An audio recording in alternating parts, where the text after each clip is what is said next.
Assalamualaikum warahmatullahi wabarakatuh. Kami dari kelompok konflik interpersonal, konsekuensi dan cara penyelesaiannya akan mempresentasikan materi kami.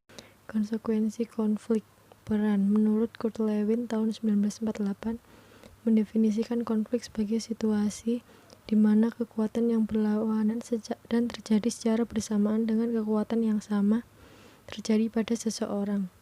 Sebuah studi oleh Nedmeyer, Johnson, dan Burton dalam persamaan struktural kerangka kerja menunjukkan bahwa konflik peran dan ambiguitas peran dapat mempengaruhi niat untuk meninggalkan pekerjaan secara tidak langsung melalui variabel lain seperti kepuasan kerja dan komitmen organisasi.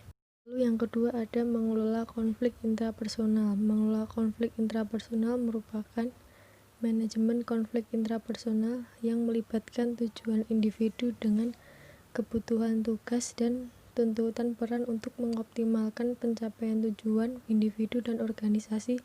Pengelolaan konflik selalu melibatkan diagnosis dan intervensi dalam konflik. Lalu ada beberapa jenis konflik intrapersonal, yaitu diagnosis, intervensi, dan analisis. Selanjutnya, dalam pengelolaan konflik intrapersonal, sering menggunakan diagnosis dan intervensi. Diagnosis sendiri menunjukkan apakah ada banyak konflik interpersonal dalam suatu organisasi dan apakah pengaruhnya terhadap efektivitas individu tidak berfungsi. Sedangkan intervensi sendiri merupakan campur tangan yang dilakukan oleh pihak ketiga di antara dua aktor yang sedang berkonflik.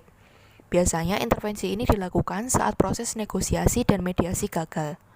Intervensi sendiri ada dua klasifikasi, yaitu intervensi proses dan intervensi struktural, di mana mereka masing-masing memiliki teknik utama, yaitu teknik analisis peran dan teknik desain pekerjaan. Selanjutnya, teknik analisis peran termasuk sebagai intervensi proses untuk mengelola konflik intrapersonal. Meskipun teknik ini diklasifikasikan sebagai intervensi proses, akan tetapi teknik ini juga mengandung beberapa komponen intervensi struktural.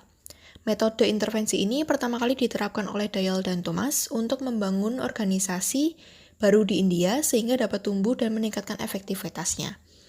Selain teknik analisis peran, terdapat teknik desain pekerjaan sebagai bentuk intervensi struktural untuk mengelola konflik intrapersonal, di mana teknik ini melibatkan perencanaan pekerjaan, metode pelaksanaan pekerjaan, dan bagaimana hubungannya dengan pekerjaan lain dalam suatu organisasi. Metode desain pekerjaan dapat menggunakan dua pendekatan, yaitu pendekatan klasik dan pendekatan pengayaan pekerjaan.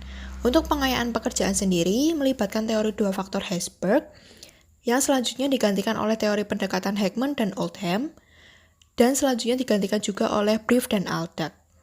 Oleh karena itu, masih dilakukan beberapa penelitian lebih lanjut untuk menyelidiki efek dari teknik desain pekerjaan pada pengelolaan konflik hingga saat ini. Lalu ada misalignment dan tujuan ketidaksesuaian. Misalignment adalah jika seseorang ditugaskan untuk melakukan tugas yang tidak memiliki keahlian, namun maka orang tersebut dapat mengalami kelebihan kualitatif. Dan kedua, permintaan kapasitas yang tidak pantas. Jika seseorang tidak dapat dengan baik memenuhi semua tuntutan dan dari posisinya, maka menyebabkan kelebihan peran kualitatif. Lalu ada struktur organisasi. Struktur organisasi memiliki peran menciptakan tujuan, kebijakan, dan keputusan yang saling bertentangan. Dalam konflik interpersonal terdapat berbagai konsekuensi yang akan terjadi jika ada yang melakukan konflik tersebut, yaitu yang pertama, menjadikan seseorang memiliki penerimaan diri serta penyesuaian diri yang kurang baik setelah konflik ini berakhir. Penyesuaian diri yang kurang baik itu bisa disebabkan oleh rasa percaya diri yang berkurang. Yang kedua, ragu-ragu dalam mengambil keputusan. Di sini mereka akan takut salah mengambil keputusan, takut jika konflik ini akan terulang kembali. Yang ketiga, peka pada kritik. Orang-orang tersebut sangat tidak tahan terhadap kritik yang diterimanya dan mudah marah. Koreksi atau kritik dipersepsikan sebagai usaha untuk menjatuhkan harga dirinya. Yang keempat, responsif terhadap pujian, yaitu tidak dapat menyembunyikan antusiasmenya pada waktu menerima pujian. Yang kelima, hiperkritis, selalu mengeluh, mencela, atau meremehkan apapun dan siapapun itu. Mereka tidak pandai dan tidak sanggup mengungkapkan penghargaan dan pengakuan pada kelebihan orang lain. Yang keenam, merasa tidak disenangi orang lain dan merasa tidak diperhatikan. Karena itulah, jika melihat orang lain itu sebagai musuhnya, sehingga tidak dapat menghadirkan kehangatan dan keakraban dalam persahabatan. 7. Pesimis terhadap kompetisi. terungkap dari keengganannya untuk bersaing dengan orang lain dalam membuat prestasi. Ia akan menganggap tidak akan berdaya melawan persaingan yang merugikan dirinya sendiri. Yang 8. Menyebabkan kecemasan realitas. Kecemasan realitas adalah awal mula dari kecemasan neurotik. Kecemasan neurotik adalah kecemasan individu akibat tidak bisa meraih keinginan. Penyelesaian konflik intrapersonal melibatkan diagnosis dan intervensi. Diagnosis pada dasarnya harus menunjukkan apakah ada konflik intrapersonal dalam suatu organisasi dan apakah pengaruhnya terhadap efektivitas individu.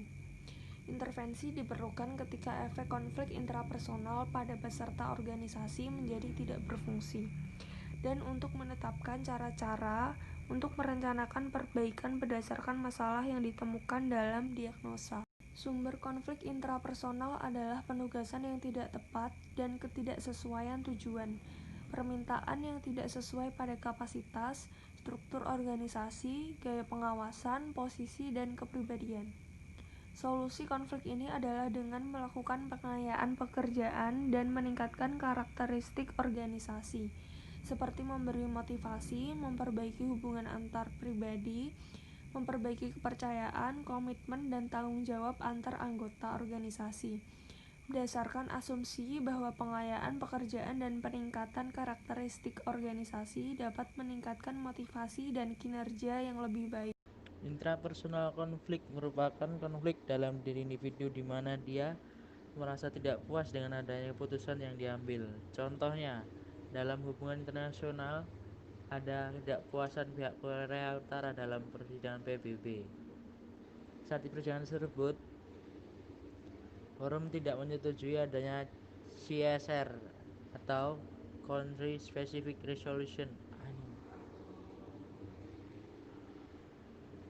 yang diajukan oleh Korea Utara karena dianggap melanggar HAM. Melihat kasus ini, pihak PBB menganalisa terlebih dahulu penyebabnya, kemudian melakukan intervensi. Intervensi yang diberikan oleh PBB terhadap Korea Utara adalah melalui negosiasi dan membiarkan terlebih dahulu Korea Utara mengambil langkah perjuangan untuk CSR yang diajukannya. Melihat hal ini, Korea Utara lantas melakukan teknik negosiasi terhadap negara-negara lain di forum tersebut. Langkah yang diambil oleh Korea Utara adalah meminta dukungan negara lain dan berjanji akan memberikan feedback berupa dukungan pula bagi negara lain dalam membawa national interest masing-masing negara di forum tersebut. Walaupun pada akhirnya tetap CSR Korea Utara tidak setujui, namun setidaknya dari PBB sudah ada upaya untuk menyelesaikan konflik intrapersonal Korea Utara. Dan sebagai hasilnya, pihak Korea Utara harus berbesar hati untuk menerima keputusan tersebut.